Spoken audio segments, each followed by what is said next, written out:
l'image à l'écran. C'est Oui, bon, la on vous conférence entend et se on passe voit. bien? Oui. Ok, très bien. Bismillah. Allez.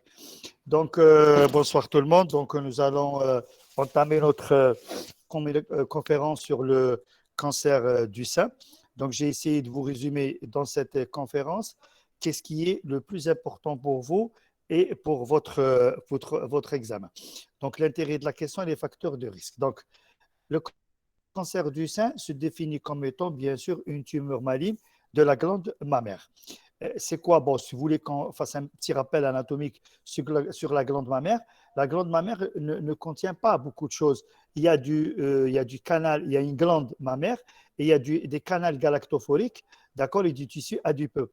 Donc, le cancer peut prendre point de départ soit au niveau de ces canaux, et ça sera généralement un carcinome canalaire, soit au niveau des lobules qui sécrètent le lait, et ça sera des cancers lobulaires, ça c'est les plus fréquents. Après, il y en a d'autres. Donc, c'est une tumeur maligne qui va se développer soit au dépend du tissu glandulaire ou du tissu lobulaire du sein. D'accord. euh, Alors, qu'est-ce qu'il a comme particularité ce cancer? Sa particularité, c'est qu'il est très fréquent et il est très grave. Il est très grave chez nous, hein, dans le bassin méditerranéen. Pourquoi? Parce qu'il survient beaucoup plus chez des femmes qui sont très jeunes, qui sont encore en période d'activité génitale et qui n'ont pas encore terminé leur projet parental. Nous allons le voir un petit peu plus loin. Donc, c'est le premier cancer gynécologique dont la fréquence ne cesse d'augmenter. Ça, c'est des statistiques, je dirais, un petit peu plus anciennes, mais qui restent quand même d'actualité. Donc, dans le monde, chaque année, on a 1 million de nouveaux cas qui apparaissent, ce qui représente à peu près 30% de développement. Voilà cette carte géographique qui vous représente un petit peu l'incidence cumulée du cancer du sein dans le monde. Donc, c'est la première cause de mortalité par cancer. À peu près 410 000 décès annuels ont été rapportés en 2002. Donc, l'incidence augmente régulièrement pour avoisiner le 1,6 million de nouveaux cas en 2010 et 425 000 décès. Alors, toutes les femmes sont concernées par ce cancer. À peu près une femme meurt d'un cancer du sein toutes les 53 minutes. Qu'est-ce qui se passe? Dans le monde, une femme sur 8 est actuellement touchée par le cancer du sein et ce chiffre pourrait grimper à 1 sur 7 d'ici 20 ans. 2 cancers du sein sur 3 se déclarent après la ménopause. Alors ça, je vous le dis franchement, ça, c'est pas chez nous. Ça, c'est beaucoup plus ce qui se passe en Europe. Nous allons voir un petit peu ce qui se passe chez nous. Le cancer du sein se déclare de plus en plus jeune. 7% des femmes touchées ont moins de 40 ans. Et moins de 40 ans, ce sont des femmes qui n'ont pas encore terminé leur projet parental. Parce que ce qu'il faudrait savoir maintenant, c'est que ça soit chez nous, dans les pays en voie de développement ou dans les pays industrialisés, les femmes se marient de plus en plus tardivement. Donc les femmes, elles favorisent leur projet professionnel, leur carrière professionnelle par rapport à leur projet parental. Les femmes, maintenant, vous prenez par exemple les médecins chez nous en Algérie, si c'est les femmes se marient peut-être entre 20 et 22 ans. Maintenant, moi, j'ai mes résidentes, elles se marient entre 28 et 30 ans. Elles attendent de terminer leur formation pour se marier. Donc, si on se marie, disons, entre guillemets, un petit peu tardivement, on fera des grossesses un peu tardivement. Donc, si ce cancer du sein survient dans 7% des cas, 7% des femmes touchées en moins de 40 ans, c'est des femmes qui n'ont pas encore terminé leur projet parental. Alors, quelques statistiques toujours. En 2000, il y avait 41 845 nouveaux cas de cancer du sein invasif en France. Le nombre de décès par cancer du sein la même année était de 11 637. Ça, c'est juste des statistiques pour vous montrer ce qui se passe dans le monde. En Afrique, le cancer du sein est la première cause de mortalité par cancer chez la femme africaine. Donc là, on est d'accord, c'est le premier cancer gynécologique et c'est la première cause de mortalité féminine qui est le cancer du sein. 2500 nouveaux cas ont été enregistrés au Sénégal. Maintenant, passons à notre pays. Quelle est la particularité en Algérie? Alors, le cancer du sein en Algérie fait des ravages. Il est pratiquement à l'état presque d'épidémie et c'est une forme qui est un petit peu agressive. On ne comprend pas d'ailleurs pourquoi, dans le bassin méditerranéen, le côté sud disons l'Algérie, le Maroc et la Tunisie, parlant surtout de l'Algérie, les formes sont beaucoup plus invasives que ce qui se passe de l'autre côté, la rive nord. Deuxième point, chaque année, on enregistre à peu près 7000 nouveaux cas de cancer du sein et croyez-moi que ce chiffre est vraiment revu à la hausse. Selon de nombreux oncologues, cette statistique ne reflète nullement la réelle prévalence de la maladie. La fréquence serait plutôt de 15 000 nouveaux cas diagnostiqués annuellement. Environ 3 500 femmes décèdent annuellement des suites d'un cancer découvert au stade de métastase. Toujours notre particularité, c'est que l'incidence du cancer du sein a été multipliée par 5 au moins de les 20 dernières années. Au rythme d'augmentation de cette incidence, les taux occidentaux seraient atteints en 2015, c'est-à-dire les années passées. Voilà un petit peu l'évolution du cancer du sein en Algérie, quelques petites statistiques. Toujours, on parlera de la particularité de l'Algérie, c'est que l'âge moyen de survenue d'un cancer est de 45 ans. Contrairement aux pays européens, c'est au-delà de 60 ans et c'est généralement des femmes qui sont ménopausées. 2 femmes sur 3 sont encore en activité génitale quand le diagnostic de cancer du sein est porté. Une patiente sur 5 est métastatique au moment du diagnostic. Au moment où on fait le diagnostic, on est déjà à un stade 4. 2 femmes sur 3 sont classées 2 ou 3 TNM au diagnostic avec des tumeurs dont la taille est supérieure à 40 mm, à 4 cm. Et pourquoi on insiste? Parce qu'on sait très bien que nous allons le voir plus tard, que le traitement conservateur dépend de la taille de la tumeur au moment du diagnostic. Il faut que la tumeur fasse moins de 3 cm, qu'elle siège dans les cadres externes pour qu'on puisse faire des traitements conservateurs. Or là, vous allez voir que 2 femmes sur 3 sont diagnostiquées à 40 mm, c'est-à-dire les 4 cm. Donc, il n'y a plus aucune indication au traitement conservateur. 90% des patientes opérables nécessiteront une mastectomie versus 20% qui vont bénéficier d'un traitement conservateur. Et je vais vous le dire plus tard que sur le plan efficacité du traitement, on a la même efficacité le traitement conservateur que le traitement radical. C'est pas parce que c'est pas, il faut pas. Est-il possible de faire familial? Ça, c'est une plaque qu'il faudrait bien retenir. Ce qui se passe chez nous. Âge moyen diagnostic 45 ans. 2 patientes sur 3 sont encore en activité génitale. Une patiente sincère est diagnostiquée au stade T4, stade de métastase. 2 femmes sur 3 sont classées T2 ou T3 avec une tumeur qui dépasse les 4 cm. 80% des patientes opérables d'emblée nécessiteront un traitement radical versus 20% qui vont bénéficier d'un traitement conservateur et 10% de forme variable. Moins de 5% de mastite carcinomateuse, malheureusement, jusqu'à l'heure actuelle, on continue à voir chez nous des femmes qui arrivent au stade de mastite carcinomateuse. Assidi Bel-Abbès, par exemple, une petite étude qui compare l'incidence du cancer du sein par rapport au côlon, par rapport au poumon, par rapport à l'estomac. Le diagramme parle de lui-même. La fréquence du cancer du sein est la plus élevée toutes les années confondues. Alors, quels sont maintenant les facteurs de risque de cancer du sein? C'est-à-dire, quelle est la population à haut risque? Nous allons le voir ensemble. Les facteurs de risque, pourquoi certaines femmes développeront plus de cancer que d'autres, parce qu'on le sait maintenant, ce cancer du sein, c'est un cancer qui est hormonodépendant, très souvent. Donc, surtout quand il se vient avant la ménopause. Et donc, nous allons voir qu'il y a des facteurs hormonaux, surtout l'hyperœstrogénie. Les facteurs hormonaux, les facteurs génétiques et les facteurs environnementaux. C'est ça qui vont créer, c'est ces facteurs-là qui vont créer le climat favorable à la survenue d'un cancer du sein. Parmi les facteurs hormonaux, donc on a dit que le cancer du sein était un cancer hormonodépendant qui dépendait de la stimulation œstrogénique, c'est-à-dire plus vous avez des œstrogènes dans votre corps, plus vous risquez un déséquilibre. L'hyperœstrogénie, elle peut provenir d'où? Cette hyperœstrogénie peut être endogène comme elle peut être de l'extérieur. Qu'en est-il de l'hyperœstrogénie exogène? L'hyperœstrogénie exogène, c'est la longue vie génitale. La longue vie génitale, vous savez que dans chaque pays, on a un âge de survenue des règles qui est la ménarchie et un âge de ménopause. Quand on prend l'Algérie par exemple, nous avons nos filles, elles sont réglées aux alentours de 11 ans et demi, 12 ans, 13 maximum, et on se ménopause entre 46 et 48 ans.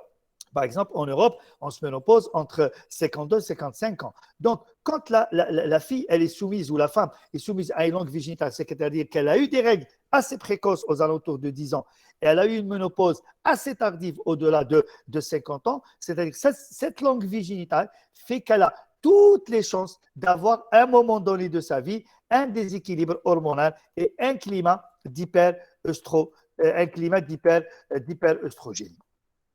L'âge tardif de la première grossesse, quand on mène une première grossesse à terme au-delà de 35 ans. La nulliparité, d'accord? Les femmes qui n'allaitent pas les enfants. L'hyperestrogénie exogène. Les oestrogènes exogènes, ça provient d'où? Ça provient des traitements hormono-substitutifs de la ménopause. À un moment donné, on s'est dit, pourquoi laisser ces femmes ménopausées souffrir? Il fallait les mettre sous traitement hormonal substitutif. Mais là, en les mettant sous traitement hormonal substitutif, il y a eu des études, notamment l'étude WHI, qui a été menée aux États-Unis, qui a montré qu'il y avait beaucoup plus de cancer du sein, que la fréquence du cancer du sein était beaucoup plus élevée chez les femmes qu'on met sous traitement hormonal substitutif par rapport aux autres. Les facteurs génétiques, c'est l'antécédent de cancer du sein dans la famille. Quand on a un cancer du sein chez la mère, chez la sœur, chez la tante, chez la cousine, le risque est multiplié par 5. Et là, vous voyez ce qui se passe actuellement dans le monde, on fait des enquêtes génétiques, on évalue les mutations génétiques. Il y a la mutation BRCA1 et 2 qui fait qu'il y a plus de cancer du sein. On pourra en parler tout à l'heure. Les facteurs environnementaux, je les ai regroupés sur ce premier diagramme et on va les voir séparément. Le tabac, nos femmes fument actuellement beaucoup plus. L'alcool, le stress, les infections, les produits chimiques cancérigènes, etc. Nous allons les voir au fur et à mesure. Alors, l'alimentation malsaine, il y a des colorants un petit peu partout. La malbouffe, on est en excès de poids. Et cet excès de poids donne quoi? Donne de l'hyperœstrogénie. D'accord? Là, je vous montre toutes les cochonneries qui entraînent l'excès de poids. Et quand on est en excès de poids, quand on a du ventre, tous les androgènes sécrétés se transforment en œstrogènes au niveau du tissu adipeux-périphérique et vous allez vous retrouver dans un climat d'hyperœstrogénie. Le plastique, le bisphénol A, toutes les bouteilles en plastique qui existent actuellement, que ce soit l'eau minérale, les boissons gazeuses, les jus, les produits détergents, etc. Alors, les pesticides qu'on met dans notre alimentation, que ce soit les légumes, les fruits, etc. Alors, les, voilà, les produits aérosols, d'accord? Et ainsi que les produits cosmétiques. L'estrogène, qui était ménopausée depuis quelques temps et qui commence parfois à saigner. On n'a pas compris, on est allé chercher pourquoi elles saignent. On n'a absolument rien trouvé. Elles avaient des utérus qui étaient magnifiques, un endomètre qui était beau, il n'y avait rien au niveau des ovaires. Et on a compris que cette femme recevait de l'estrogène au niveau des produits cosmétiques qui sont utilisés en crème. Les aérosols, les déodorants. Maintenant, par exemple, un déodorant, vous achetez un déodorant qui est sans sel d'aluminium. Vous lisez, c'est écrit sans sel d'aluminium. Voilà, tous les produits cosmétiques, d'accord, que vous utilisez contiennent des oestrogènes-like, des produits qui ressemblent à l'œstrogène et qui font que ça donne un climat d'hyperœstrogénie. L'excès de poids, nous avons parlé tout à l'heure.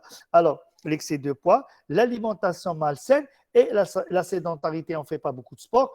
Et voilà ce que ça donne. Le tabac, donc là, je ne vais pas tellement en parler parce que maintenant, c'est admis par tout le monde que c'est un produit qui est nocif, qui est à l'origine de pas mal de cancers. L'alcool, les rayons X, d'accord, les infections chroniques, le stress aussi, le stress. Alors, les antécédents, donc surtout les antécédents personnels de tumeurs bénignes du sein, parce que là, on le sait, que ce soit les adénofibromes, ou les dystrophies mammaires, elles-mêmes se développent sur un terrain d'hyperœstrogénie. Le cancer du sein contralatéral, quand une patiente a fait déjà un cancer du sein, elle peut, sur le sein par exemple droit, elle peut refaire sur le sein gauche.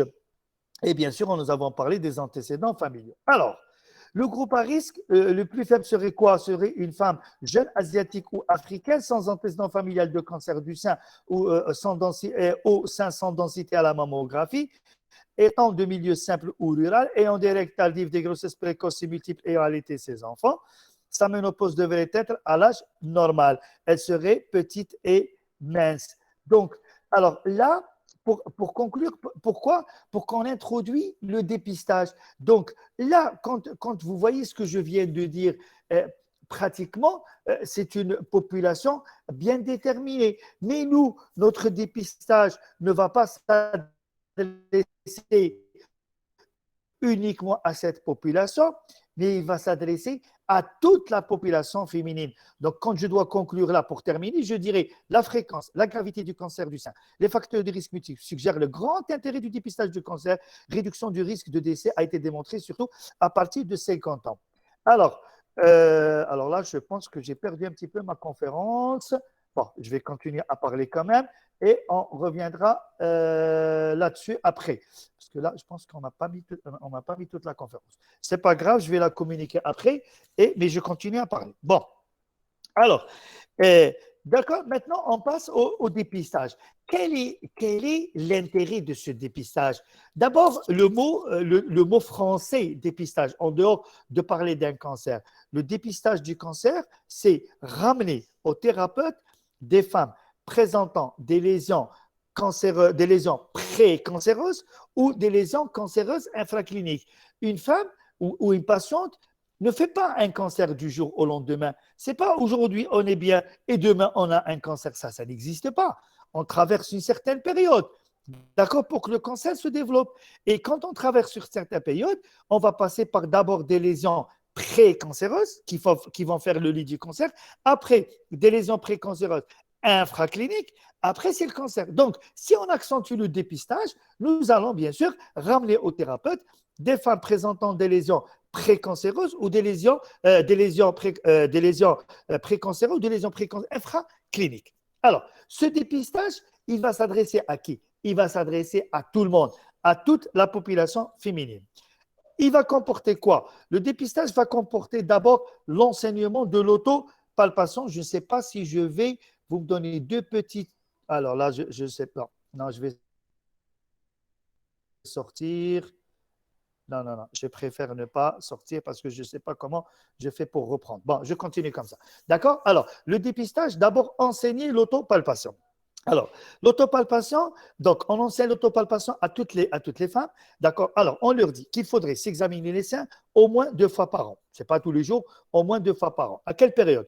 En période post-menstruelle, c'est-à-dire généralement au 10e jour du cycle. Il ne faut jamais s'examiner les seins avant les règles parce qu'ils sont édémacés, ils sont un peu sensibles, un peu douloureux, tout ça, vous allez trouver plein de choses. Non, ce n'est pas à ce moment-là qu'il faudrait examiner. Il faut examiner au 10e jour du cycle menstruel. Alors, cet examen, il comporte quoi? Cet examen, il comporte premièrement une inspection torse nu devant un miroir et on fait une inspection des deux seins. On note quelque chose qui vous paraît anormal, une voussure, une petite déformation, une rétraction du mamelon, une lésion eczématiforme, une petite rougeur qui vous paraît anormale. Quelque chose qui vous paraît anormal au niveau de ce sein. Deuxième étape, c'est la palpation. La palpation, la patiente, elle est couchée sur le dos. La main droite palpera le sein gauche et la main gauche palpera le sein droit. Le sein bien à plat, la main bien à plat sur le sein. Et on palpe cadran par cadran, les cadrans supérieurs externes, supérieurs internes, inférieurs externes, inférieurs internes. Et on termine par une pression sur le mamelon. Et bien sûr, on va faire une palpation aussi des creux axillaires à la recherche de quelque chose qui vous paraît anormal. Donc, si cet examen clinique est tout à fait normal, c'est terminé. Refaites-le dans 6 mois. Première des choses. Donc, l'enseignement de l'auto-examen. Deuxième des choses, l'examen chez le médecin généraliste.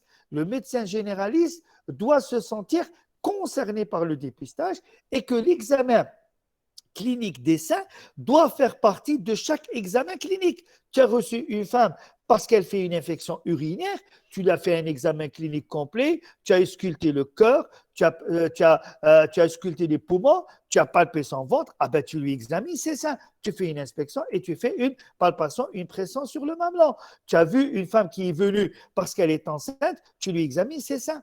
Je le dis chaque fois, si on faisait des statistiques entre moi, médecin gynécologue, et un médecin généraliste, si on devait calculer de nous deux, lequel voit beaucoup plus de femmes?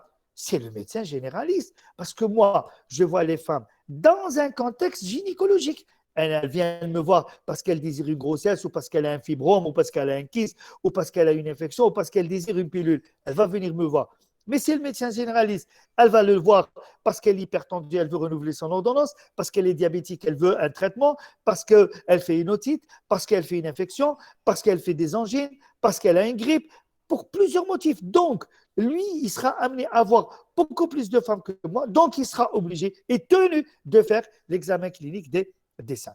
Troisième des choses, l'examen des seins dans les centres spécialisés, c'est-à-dire chez nous, maintenant, nous, soit on reçoit des femmes qui viennent de chez les médecins généralistes parce que lui, il a trouvé quelque chose qui lui apparaît anormal, il nous l'envoie. Bien sûr, c'est à nous de l'avoir, ou bien nos propres patientes qu'on recrute lors de notre consultation. Et vous voyez que jusqu'à présent, je n'ai pas du tout parlé de population à risque. Je n'ai pas dit telle ou telle femme. J'ai dit toutes les femmes sont concernées par l'auto-examen, par l'examen chez le médecin généraliste et par l'examen dans les centres spécialisés. Qu'est-ce qui reste maintenant? La mammographie. La mammographie qui est le meilleur moyen de dépistage. Et cette mammographie sera faite à partir de l'âge de 40 ans chez les femmes qui ne font pas partie d'une population à risque et à partir de 35 ans chez les femmes qui font partie d'une population à risque. Maintenant, si vous allez lire un petit peu, par exemple, quelqu'un va me dire, mais non, moi j'ai vu qu'en Europe, ils ne font pas de mammographie à partir de 40 ans, ils la font à partir de 50-55 ans. Oui, je suis d'accord, mais parce qu'ils n'ont pas la même épidémiologie, parce que eux, ils ont un cancer du sein entre 55 et 60 ans. Or, nous, nos cancers du sein sont à 45 ans. Eux, ils ont des cancers du sein chez des femmes qui sont ménopausées. Or, nous, 2 tiers de nos patientes ne sont pas encore ménopausées. Donc, nous n'avons pas la même politique de dépistage. Nous ne devrions pas appliquer la même politique de dépistage parce que nous, on a notre propre épidémiologie qui diffère totalement avec l'épidémiologie des pays européens. Maintenant, concernant le diagnostic, alors, quel est le motif de consultation? Qu'est-ce qui va ramener la patiente à consulter? 90% des cas, ce sont des femmes qui vont venir vous voir parce qu'elles ont trouvé un nodule quand elles se sont palpées les seins sous la douche ou lors de l'autopalpation. Donc, le premier motif de consultation qui ramène la patiente à consulter, c'est quoi? C'est le nodule du sein. Le deuxième motif, c'est quoi? Ce sont les écoulements mamelonnaires. Alors là, les écoulements, ce n'est pas tous les écoulements qui font peur. L'écoulement qui fait peur, c'est l'écoulement unilatéral, unipore, séreux ou sérosanglant. C'est ça qui fait peur. Unipore, un seul port qui sort, unilatéral, un seul sein qui coule, d'accord? Alors, séreux ou sérosanglant. Maintenant, dès que ça devient bilatéral, généralement, ce n'est pas dangereux. Quand une femme vient vous voir affolée parce qu'elle a les 2 seins qui coulent et tout, non, non, non, non, non. C'est pas, c'est pas dangereux. Donc, l'écoulement. Donc, on a parlé du nodule, de l'écoulement, la douleur, hein, les mastodinies, les femmes viennent vous voir parce qu'elles ont une douleur, ou bien les femmes viendront vous voir parce qu'elles ont une lésion eczématiforme au niveau du mamelon, et exceptionnellement, les femmes viendront vous voir parce qu'elles ont découvert une adénopathie axillaire. Parfois, l'adénopathie se déclare avant même que le cancer du sein se déclare, avant même qu'il se déclare cliniquement avec le nodule. Et là, qu'est-ce qu'on va faire? On va faire un interrogatoire, bien sûr, en revenant sur l'âge de la patiente, sa parité, est-ce qu'elle a pris de la pilule, combien elle a eu d'enfants, est-ce qu'elle les a allaités, elle ne les a pas allaités, est-ce qu'elle a un antécédent familial de cancer du sein, etc. Et on va passer à l'examen clinique. L'examen clinique, quand on examine les seins, il y a une méthode pour examiner les seins. D'abord, les seins, quand on examine, la femme doit être dévêtue, elle doit être torse nu. On en a marre de dire, je vais te voir, c'est difficile, j'arrive pas à palper les cadrans. Non, il faut qu'elle se mette torse nu. Alors, torse nu en position assise comme ça, demi-assise, et j'inspecte les seins. Juste, je regarde ces seins, je vois, est-ce qu'il y a une déformation? Est-ce qu'il y a une voussure? Est-ce qu'il y a une rétraction du mamelon? Est-ce qu'il y a une lésion eczématiforme? Est-ce qu'il y a des signes inflammatoires localisés à ce sein? Inspection. Je n'ai pas en position allongée. Et la main droite palpera le sein gauche, la main gauche palpera le sein droit. Et je parle cadre par cadre. Qu'est-ce qu'il faudrait voir? Il faudrait voir surtout ce nodule, parce qu'on avait dit que 90% des femmes vont venir vous voir parce qu'elles ont un nodule du sein. Alors, on prend ce nodule et on va d'abord préciser son siège. Où est-ce qu'il est? Dans quel cadran? Est-ce qu'il est dans les cadrans externes ou est-ce qu'il est dans les clés sa mobilité? Est-ce qu'il est mobile ou est-ce qu'il n'est pas mobile? S'il n'est pas mobile, si vous voulez, attaché à la peau ou attaché au plan profond? Là, on fait ce qu'on appelle la manœuvre de tuyau. Et on termine par une pression sur le mamelon et on palpera les aires ganglionnaires. Une fois que l'examen clinique a été fait, donc on a besoin d'examens complémentaires. Le premier examen complémentaire dont on a besoin, c'est la mammographie, qui doit comporter un cliché de face et un cliché de profil, sein droit, sein gauche, qui va nous préciser la taille de la tumeur. Parce que la classification TNM, on prendra la taille radiologique de la tumeur et non pas la taille clinique. Hein. Deuxième chose, alors l'aspect, donc général, c'est un aspect d'une microbiopsie. On fait plus de cytoponction sur les cancers du sein. Maintenant, la cytoponction, c'est terminé. Maintenant, on fait des microbiopsies. Et la microbiopsie te donne le diagnostic histologique de la tumeur. Parce qu'il faut faire la différence. Cytoponction te donne un diagnostic cytologique. Tu vas prélever quelques cellules et tu vas faire un diagnostic. Mais la microbiopsie te donne un diagnostic histologique. D'accord? Et le diagnostic histologique est beaucoup plus poussé. Donc, généralement, ceci suffit pour poser dans 95% de diagnostic entre le trépied clinique, radiologique et histologique. Rarement diagnostic est fait. On va faire notre bilan d'extension qui comportera quoi? Un MDM thoraco-abdominopelvien, une scintigraphie osseuse, bien sûr, et pour voir s'il n'y a pas de métastase à distance. Et on va classer la patiente. La patiente sera classée selon la qualification TNM-PEV.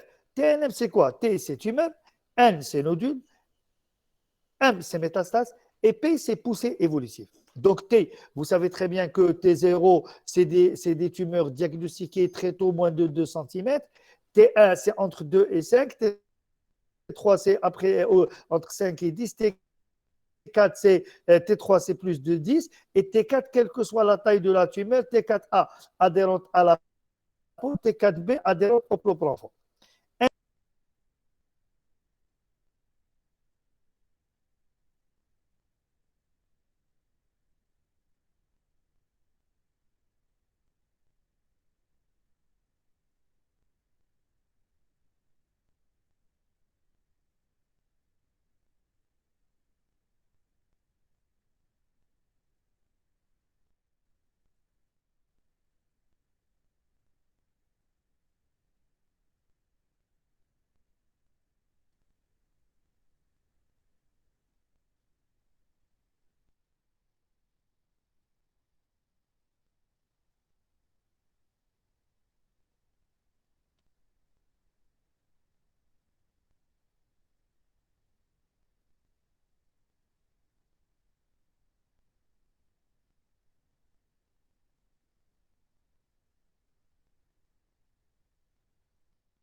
Professeur, juste, est-ce que vous pouvez désactiver votre micro?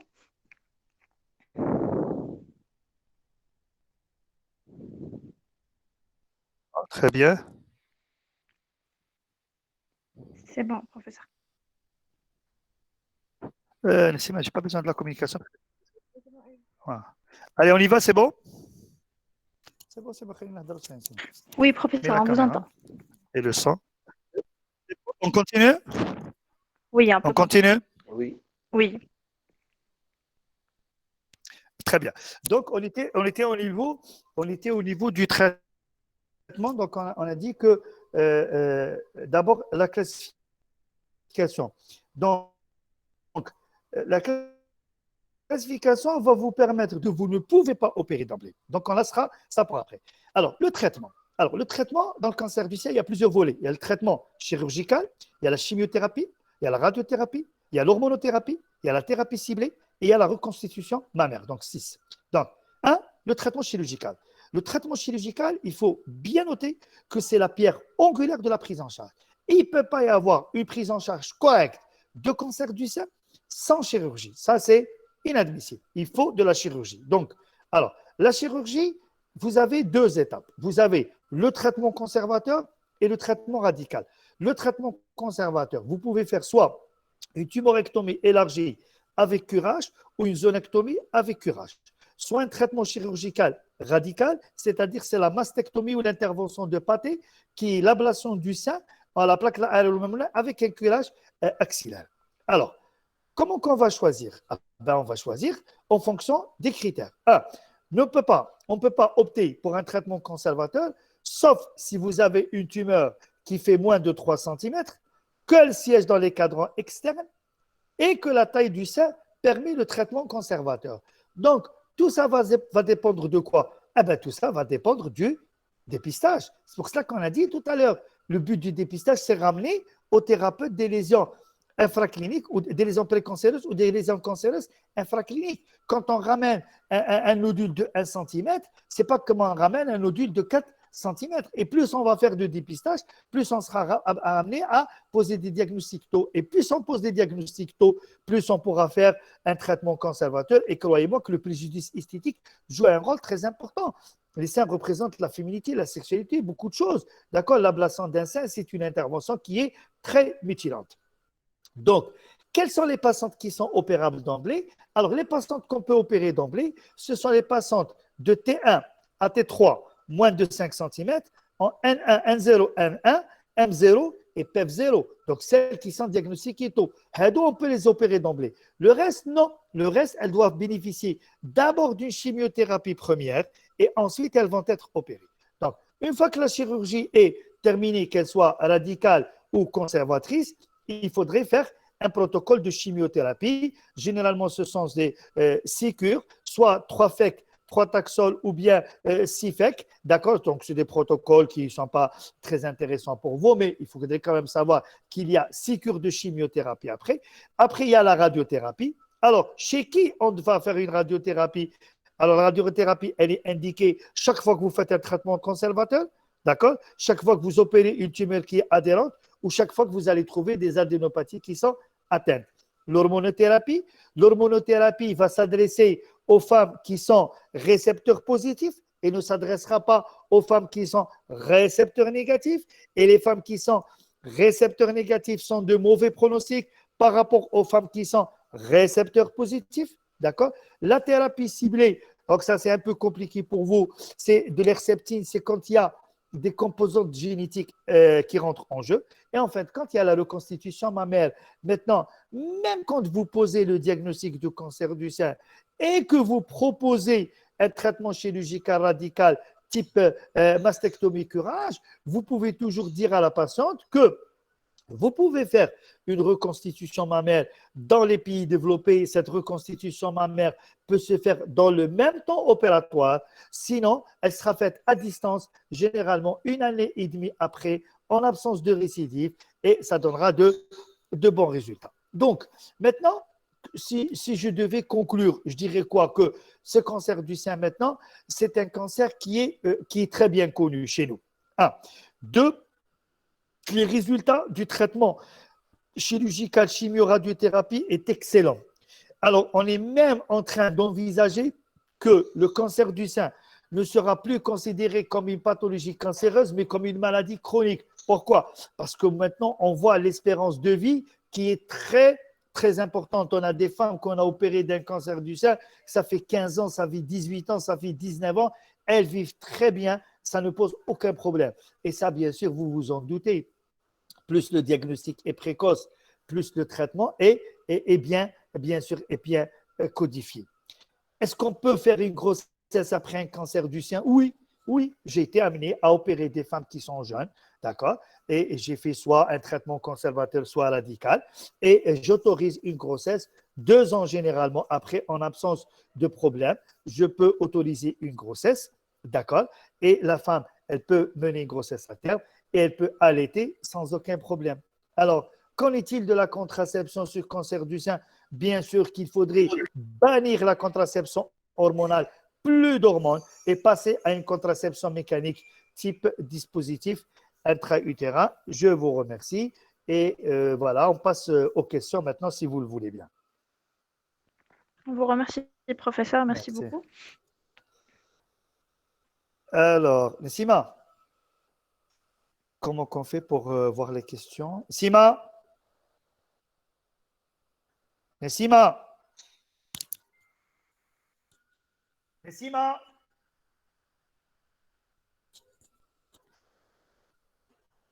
Alors, je vous pose des questions en attendant. Voilà, docteur. parce que là, je ne vois pas comment on fait pour rentrer. Vas-y, allons-y, allons-y. Alors, c'est là où il y a le chat, là où il y a 5, numéro 5. Dans votre PC, c'est là, il y a 7. 7, alors je ne vois pas. Je ne vois pas. Pas de souci. Bon, je vois qu'il y a quelque chose qui défile. Mais Sima!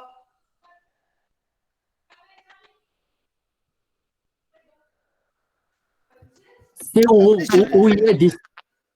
Ah, j'ai soufflé des questions, est-ce que je dois répondre? Ah, et voilà. Ok, voilà. Donc, voilà.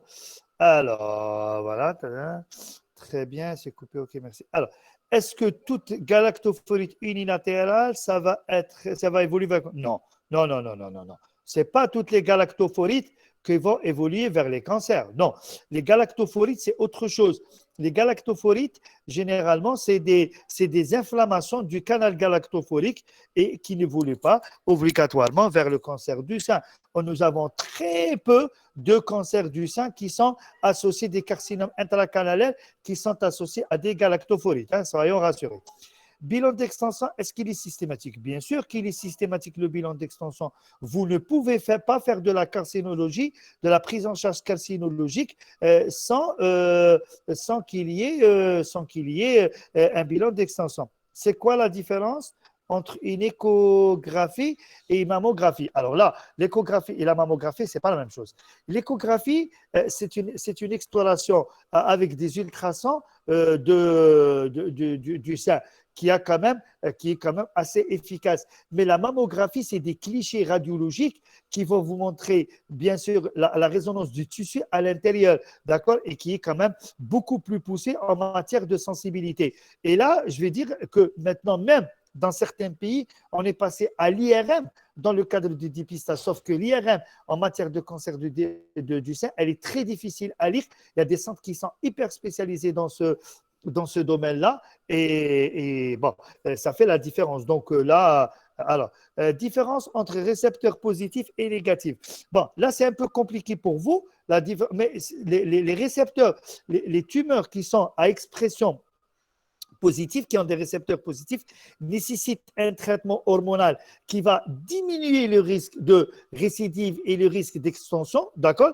Alors, contrairement aux tumeurs qui sont d'expression négative, ne nécessitent pas et elles peuvent évoluer beaucoup plus méchamment. Donc, on dit que les triples négatifs, je connais les triples négatifs, ce sont les tumeurs qui sont à récepteur oestrogène négatif, à récepteur progestérone négatif et à l'HER2 négatif. Elles sont de mauvais pronostics, très mauvais pronostics. Alors, mammographie de dépistage une fois par an. Non, c'est beaucoup la mammographie de dépistage une fois par an. Non, on fait une mammographie de dépistage tous les 2 ans chez les femmes à haut risque de cancer du sein. Donc, les la population à risque. Sinon, les femmes qui ne font pas partie d'une population à risque, c'est une fois tous les 3 ans. Est-ce que les œstroprogestatifs sont un facteur de risque? Oui. Là, je devine que vous voulez parler de la pilule. Attends pour que je défile bien. Alors, attendez, pour que je ne fasse pas de bêtises. Alors, est-ce que les œstroprogestatifs… Oui, bien sûr, la pilule, ça reste un facteur de risque. C'est pour cela qu'on dit que la pilule, la contraception, doit être adaptée à chaque femme. C'est-à-dire, je m'explique, vous recevez une dame qui a 30 ans, qui n'a aucun antécédent familial de cancer du sein, qui est maigre, qui ne pose aucun problème, l'examen clinique est tout à fait normal, vous la mettez sous pilule.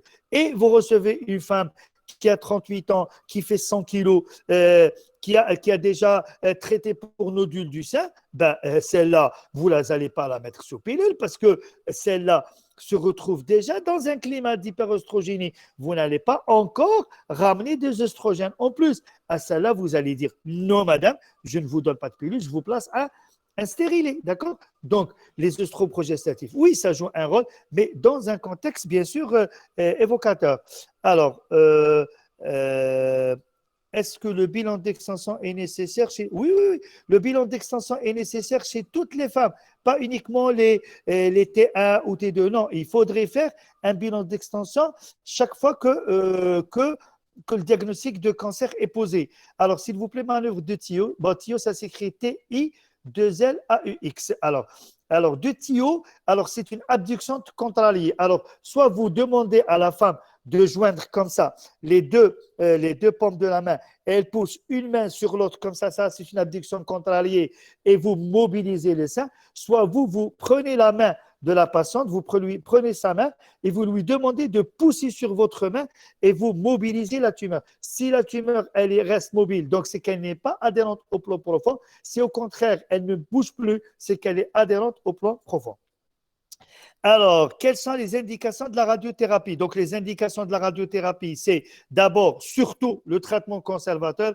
Chaque fois que vous optez pour un traitement conservateur, la radiothérapie est obligatoire. Chaque fois que les adénopathies axillaires que vous enlevez sont atteintes, vous devriez opter pour un traitement conservateur.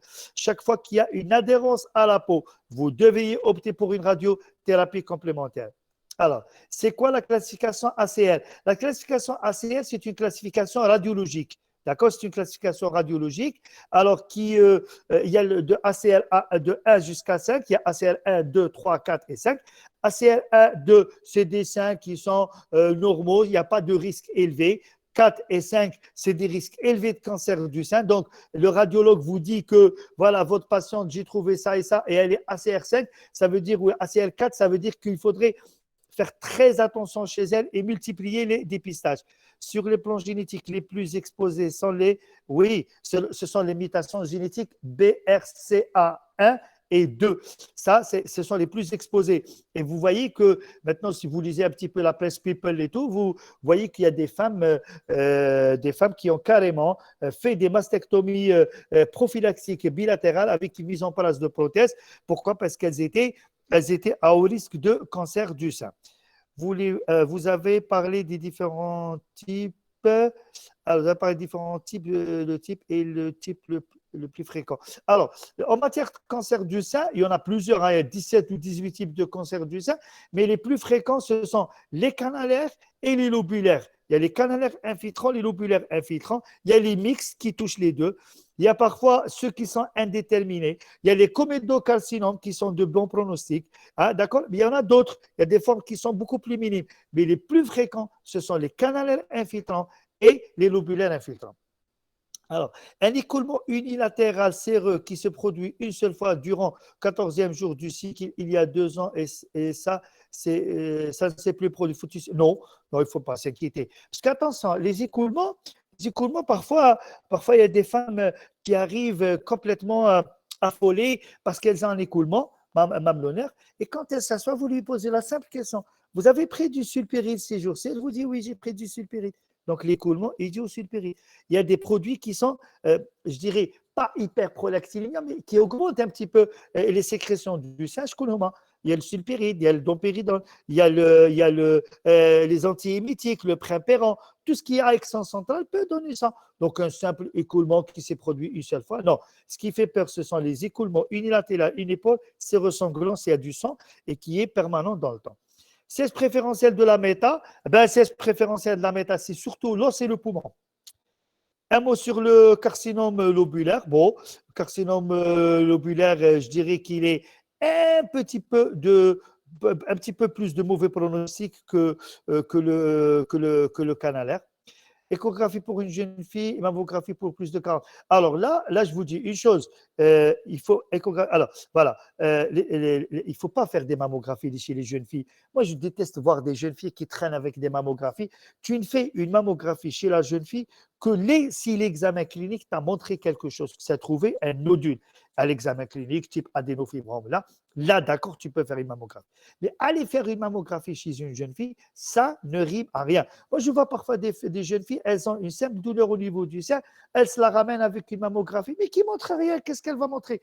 Elle a des seins tellement œdématiques qu'elle te ramène un cliché avec deux opacités blanches et tu ne verras absolument rien du tout. Chez la jeune fille, il faut au contraire faire des échographies. L'échographie, elle est beaucoup plus sensible que la mammographie. Pour les plus de 45 ans, maintenant, qu'est-ce que tu veux que je te dise? Il n'y a pas une stratégie bien déterminée. Mais là, on va faire beaucoup plus des mammographies tous les 3 ans, mais ça ne t'empêche pas de faire un contrôle échographique annuel, sachant que l'échographie n'est pas un examen invasif. Alors, les femmes qui cherchent à augmenter naturellement leur niveau d'œstrogène en suivant un régime particulier, alimentation riche en oestrogène, est-ce que ça évite ou privilégie dans le but de booster sa féminité régulière sans cycle? Est-ce que ça peut aboutir à une hyperestrogénie et donc risque de cancer du sein et comment peut-on la contrôler? Oui, écoute, chaque fois qu'une femme prend des médicaments qui sont, prend quelque chose qui est hyper œstrogénique, qui a beaucoup plus d'œstrogène, ça finira par perturber tout le fonctionnement. Est-ce que les marqueurs tumoraux CA15-3 et SE fait partie du bilan d'extension? Non, ça ne fait pas partie du bilan d'extension. Moi, je n'aime pas beaucoup les récepteurs, les marqueurs tumoraux dans le sein parce que bon, ça n'avance pas vraiment pour moi, ça n'avance pas à grand-chose. Il y a les oncologues qui aiment beaucoup ça. Non, ça te permet beaucoup plus de surveiller. Donc, tu as un CA15-3 ou la CE qui est élevé avant l'intervention, qui diminue après. Donc, c'est beaucoup plus pour la surveillance et non pas pour le bilan. Un écoulement mamelonnaire unilatéral peut être une infection, inflammation des canaux. Oui, un écoulement mammaire unilatéral peut être le signe d'une galactophorite ectasiante et on met la patiente carrément sous antibiotiques pendant une dizaine de jours, ça rentre dans l'ordre. La relation entre la consommation des produits laitiers et le risque de développer un cancer du sein.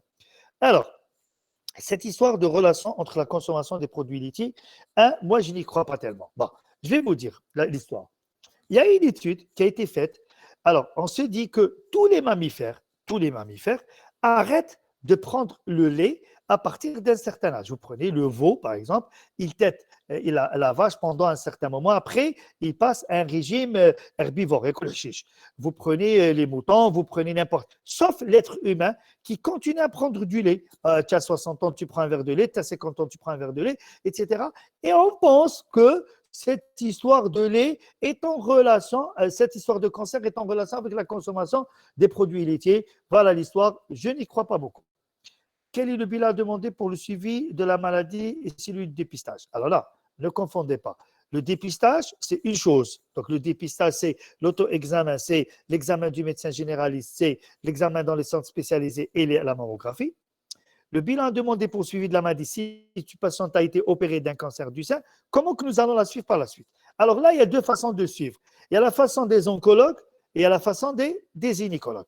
Alors, les oncologues demandent des bilans systématiques. Les oncologues adorent les bilans. Ils adorent les scanners et les IRM et les machins. C'est pour cela que je ne les aime pas beaucoup pour ça. Ça, d'une part.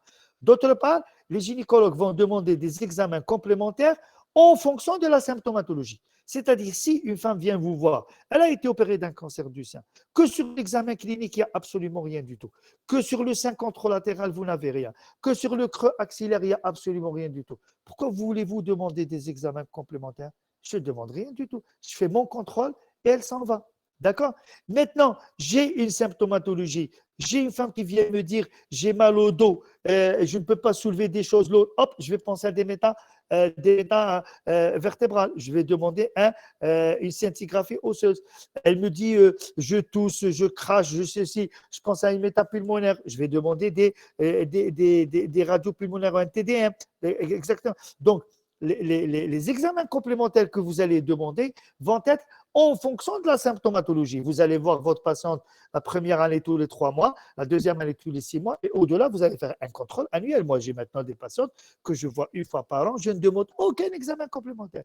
Elle vient, elle me rend visite, on discute un peu, on rigole un petit peu, je fais un examen du sein contralatéral si j'ai fait un traitement radical ou des deux seins si j'ai fait un traitement conservateur, je palpe les creux axillaires, les creux susclaviculaires, je fais un examen pleuropulmonaire, une échographie de routine sur les deux seins, peut-être une écho pelvienne pour faire le tour de la question et je la laisse partir. Je lui fais absolument rien du tout.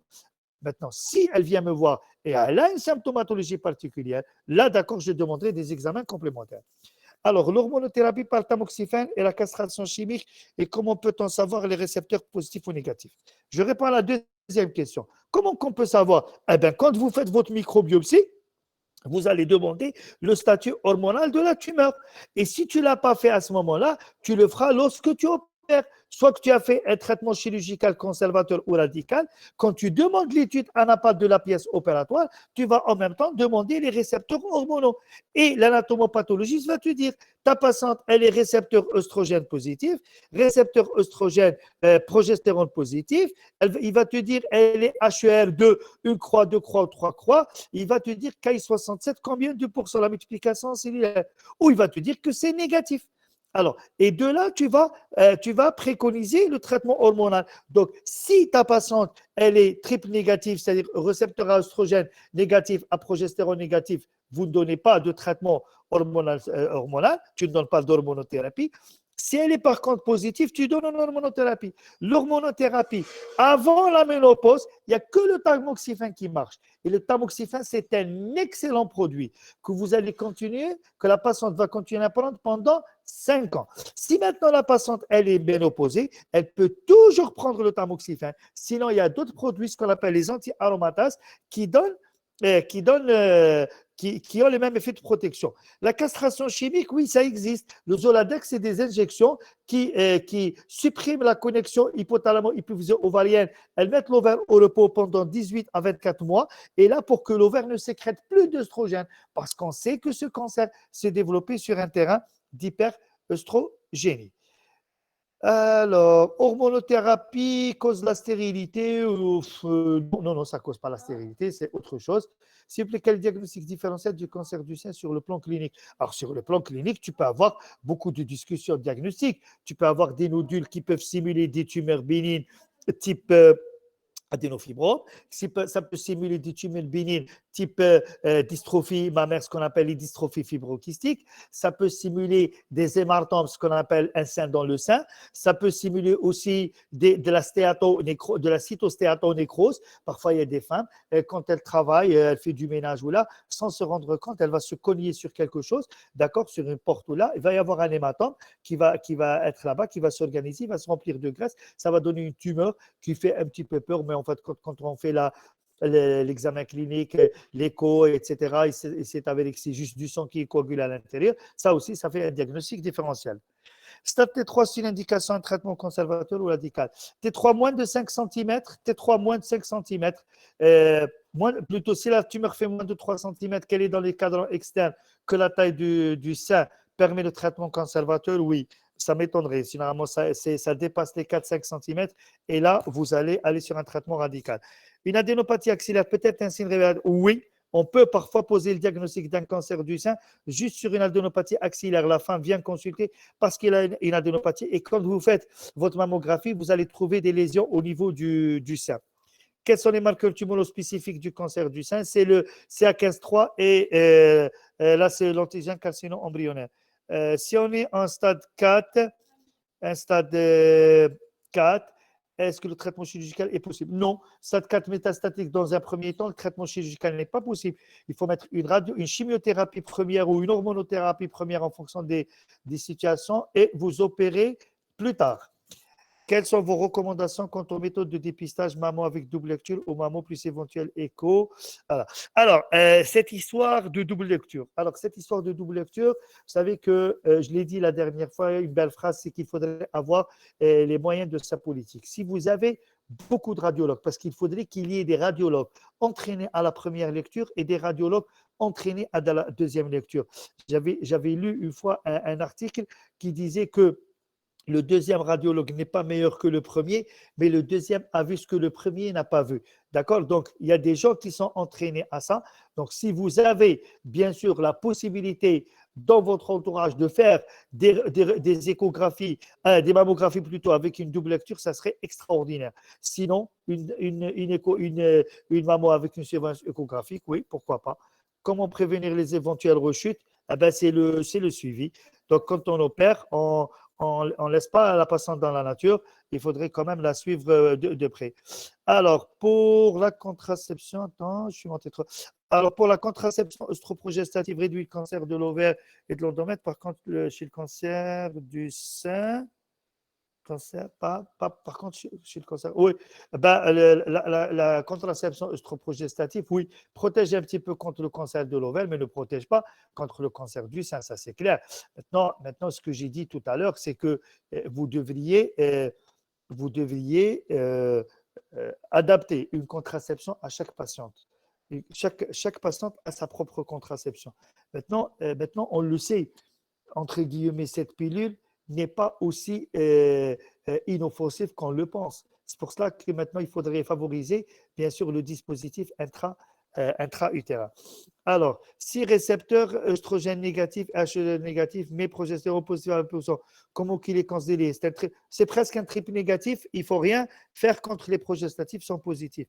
Un nodule du sein enlevé à l'âge de l'enfance est-il un facteur de risque? Oui, c'est un petit facteur de risque qu'il faudrait quand même surveiller de très près. Alors, la place du CA15-3 dans le diagnostic et l'évolution. Dans le diagnostic, ça n'a pas ça n'a pas un impact important parce que le diagnostic du cancer du sein, il est radiocytoclinique, c'est-à-dire on se passe sur la clinique, la mammographie et la microbiopsie. Donc, le 15-3, c'est surtout pour la surveillance. La multiparité est-elle un facteur protecteur? Oui, mais à condition d'avoir allaité. Si on est multipare et qu'on n'a pas allaité son enfant, ça n'a aucun effet protecteur. Par contre, l'allaitement protège considérablement contre la survenue de cancer du sein. La mastose est-elle un facteur de risque du cancer du sein? Oui. Un mot sur les récidives sur le même sein ou le sein contralatéral. Donc, la récidive, alors là, la question elle est un petit peu difficile. Pourquoi?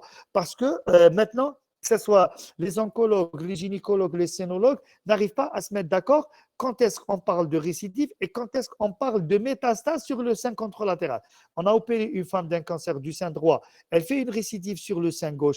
Est-ce que ça, c'est une récidive ou est-ce que ça, c'est une métastase du premier cancer? Alors ça, quand vous allez lire un petit peu, les gens se basent sur les années, moins d'une année, plus d'une année. Donc là, on n'est pas tellement d'accord. Mais quand il y a une récidive, soit sur les mêmes seins, quand vous avez opté pour un traitement conservateur, ça veut dire que vous avez probablement un bifocal parce que vous avez eu déjà un cancer du sein bilatéral, vous ne vous êtes pas rendu compte, le deuxième s'est déclaré plus tard, ou qu'il est survenu dans un deuxième temps, donc là, il faudrait opter pour un traitement radical. Contre le sein contralatéral, bien sûr, c'est la même stratégie, il faudrait opérer. C'est pour cela que maintenant, les études récentes ne t'autorisent pas à faire un traitement conservateur si tu n'as pas une IRM mammaire qui te dit est-ce que tu as une seule lésion ou tu as plusieurs lésions. Alors, quel est le bilan à demander devant une adénopathie axillaire isolée? Est-ce que les adénopathies axillaires sont toujours alarmantes chez la femme à risque? Non, c'est pas toutes les. Il y a des cancers, j'ai dit, il faut qu'on se mette bien d'accord. Il y a des cancers du sein qui se déclarent avec une adénopathie axillaire. Mais ce n'est pas chaque fois qu'une femme fait une adénopathie axillaire, ça c'est un cancer. Non, parce qu'on peut faire une folliculite due au rasage, etc., vous avez une infection du bulbe, du poil, de l'aisselle, vous pouvez faire une adénopathie. Il y a la tuberculose qui peut donner aussi des adénopathies axillaires. Ce n'est pas adénopathie axillaire égale cancer du sein. Non. Mais là, une fois qu'on a une adénopathie, il faut la piquer, il faut faire une cytoponction sur cette adénopathie et on va voir est-ce qu'elle est maligne? Et là, on va vous dire qu'il y a des cellules carcinomateuses, etc., très évocatrices d'un cancer du sein. Et là, vous allez faire votre mammographie. Dans le cadre du bilan, vous allez trouver votre cancer. D'accord? Sinon, elle est isolée. Elle peut survenir soit sur le terrain d'une infection. Vous la laissez, vous mettez sous anti-inflammatoire, vous lui foutez la paix. Elle va partir après. Alors, chez une femme enceinte, diagnostic de cancer du sein au troisième trimestre, est-ce qu'on traite ou on attend l'accouchement? Non, on traite pas. Alors, troisième trimestre, on ne traite pas. On patiente un petit peu, on accouche la patiente à 36 semaines et on s'occupe du cancer du sein après. Maintenant, si on diagnostique le cancer du sein au deuxième trimestre, on a des protocoles de chimiothérapie qui ne sont pas tératogènes, qui ne posent pas de problème chez l'enfant. Donc, on peut utiliser une chimiothérapie pendant la grossesse au deuxième trimestre. On attend le troisième trimestre, on accouche et on s'occupe du reste. Cancer avancé, le cancer avancé n'est jamais opérable d'emblée. Il faudrait surtout mettre une chimiothérapie première ou une hormonothérapie première, réduire tout ça et opérer dans un deuxième temps. Lorsqu'on parle de progestatif, c'est médicaments contraceptifs ou bien conceptifs, ça prête à confusion. Non, attends. Les familles des hormones, il faut qu'on se mette bien d'accord. Les familles des hormones, vous avez les œstrogènes et vous avez les progestatifs. La pilule, c'est un mélange entre les deux. C'était des œstro-progestatifs. Donc, quand vous parlez ici de progestatifs, les progestatifs peuvent être utilisés pour pallier un déficit en hormones progestatives quand il y a de l'hyperœstrogénie. Quand vous prenez une femme, par exemple, qui fait un fibrome ou qui fait un nodule du sein, un type adénofibrome ou qui fait une dystrophie mammaire, ça, c'est une femme qui a une hyperœstrogénie. Cette hyperœstrogénie, elle est généralement une hyperœstrogénie relative. Relative par rapport à quoi? Relative par rapport à une baisse du taux d'œstrogène, par rapport à une baisse de taux de progestatif. Donc, elle a besoin de quoi? Elle a besoin qu'on lui redonne des progestatifs. On va lui donner des progestatifs entre le 16e et le 25e jour du cycle, soit par voie locale, type progestogène, soit par voie générale, type utrogeston, progeva, dufastan, tout ça. D'accord? Alors, est-ce que les progestatifs peuvent jouer le rôle d'une contraception? Oui, à condition qu'ils soient commencés à partir du 5e jour. Par exemple, vous avez une femme qui vous fait un petit fibrome utérin, elle a 42 ans et il n'est pas opérable, il est un petit peu symptomatique, il n'est pas opérable, vous devez la traiter et en même temps assurer sa contraception, vous la mettez sous progestatif à partir du 5e jour du cycle menstruel. Classification PEV, je l'ai dit, PEV. Alors, PEV, vous avez 4 PEV. Vous avez le PEV 0, c'est des tumeurs diagnostiquées récemment. PEV 1, c'est une tumeur qui a doublé de volume durant les 6 derniers mois. PEV 2, c'est une tumeur avec des lésions inflammatoires localisées à la tumeur. PEV 3, c'est des tumeurs avec mastite carcinomateuse, des lésions inflammatoires généralisées à tout le sein. C'est quoi la mastose? Bon, la mastose, c'est un terme qui est un petit peu faux qu'on utilise à l'automne et travers. C'est la dystrophie fibrokystique, c'est-à-dire que tu as une glande mammaire qui est un peu enflée et qui est pleine de petits kystes à l'intérieur. Est-ce qu'il y a des signes cliniques ou des modifications corporelles évocatrices d'une hyperœstrogénie? Oui, la prise de poids au niveau du ventre, un petit syndrome de virilisation, quand on a des petits poils sur la lèvre supérieure, au niveau de la face, au niveau de ce qu'on appelle les territoires masculins, en périaréolaire, le sommet du dos. Oui, ça signe l'hyperœstrogénie. Est-ce qu'il y a des cancers du sein chez la femme enceinte? Oui, il y a des cancers du sein chez la femme enceinte. Ça peut se déclarer. Je l'ai dit, si on pose le diagnostic au premier trimestre, on interrompt la grossesse. Si on pose le diagnostic au deuxième trimestre, il y a une chimiothérapie qu'on peut utiliser chez la femme enceinte, bien sûr, qui n'est pas dangereuse pour l'enfant. Si on pose le diagnostic de la grossesse au troisième trimestre, on interrompt la grossesse à 36 semaines. Alors, PEV 0, absence de signes inflammatoires. PEV 1, doublement du volume tumoral au moins de 6 mois. PEV 2, signes inflammatoires organes de la tumeur affectant au moins 1. Oui, PEV 3, mastite carcinomateuse. Oui, très bien. Alors, une disparition d'un adénofibrome unilatéral sous traitement macroprogestatif, le suivi sera à 35 ans. Il n'y a pas d'utilité pour n'y a pas d'utilité pour le moment. Traitement macroprogestatif. Bon, s'il a disparu, c'est que ce n'est pas un adénofibrome, hein. C'est que c'est une dystrophie fibrokystique. Cancer du sein chez l'homme, oui, ça existe, il est dangereux, 1%. Quel est l'intérêt de la pression sur le mamelon? Ah ben, l'intérêt de la pression sur le mamelon, c'est l'existence de ce qu'on avait dit tout à l'heure, l'écoulement unilatéral, unipore, sérosanglant, qui rentre dans le cadre des cancers du sein. Vous recherchez un petit peu ça. Un mot sur la maladie de Paget du mamelon. Oui, la maladie de Paget, c'est une lésion eczématiforme qui siège au niveau du mamelon, d'accord? Et c'est le même pronostic que le cancer du sein. On fait des mastectomies. Conduite atténuée devant une adénopathie axillaire isolée du jeune fille sans antécédent. Bon, sans antécédent. Vous voyez dans quel contexte elle est survenue, cette adénopathie. Vous faites une cytoponction. S'il n'y a aucun problème, vous mettez sous anti-inflammatoire, vous la laissez tranquille. Voilà, je pense qu'on Alors, a docteur, il y a répondu une à dernière toutes les questions. question. Oui, allons-y, oui. Alors, est-ce que le diagnostic d'adénofibrome se pose échographiquement à partir des critères de bénignité ou il faut la cyto ou la microbiopsie pour trancher? Cette question a deux réponses. Elle a deux réponses. C'est-à-dire, si tu me parles à moi, généralement, je fais un diagnostic sur la clinique. C'est des nodules qui sont très, très mobiles, qui sont bien limités. Je fais mon échographie, je vois le nodule, il est bien limité, je m'arrête ici. Si je dois le traiter médicalement, s'il est petit, il fait moins de 2 cm, je mets sous traitement progestatif, je recontrôle ma patiente après. Si ça nécessite une ablation, je l'enlève. Ça, c'est ma pratique. Sur le plan théorique, il faudrait aller sur uniquement une petite cytoponction, pas la peine de traumatiser tout ça avec une microbiopsie, parce que ce sont des tumeurs qui sont vraiment bénignes sur l'aspect clinique. D'accord, merci beaucoup, professeur. Donc, on peut Voilà, y aller à un deuxième cours? donc je pense qu'on a fait le tour de la question. On passe, Nassima, au deuxième cours. Oui.